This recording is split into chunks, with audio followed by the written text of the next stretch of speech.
Covid estivo. La provincia di Vicenza è il record veneto di contagi con 19.032 positivi. Sia chiaro, questa non è paragonabile alla prima forma della pandemia. Lo 0,5% dei positivi al tampone si trova in ospedale. Al San Bortolo sono 43 i pazienti in area non critica che, alla prova del tampone, sono risultati positivi. In terapia intensiva c'è un ricoverato, non per Covid, ma con Covid.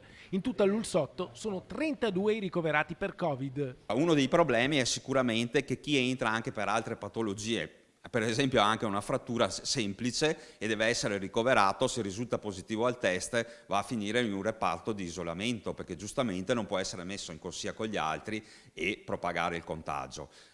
Su questo insistono dei numeri che ovviamente mettono in crisi il sistema. Il Nursind lancia l'allarme. In estate, con gli ospedali a organico ridotto, con parte di medici, infermieri e operatori a casa perché positivi o perché in ferie, che ci siano ricoverati per Covid o con Covid, il sistema sanitario va ugualmente sotto stress. Alcuni pazienti potrebbero invece essere seguiti a casa.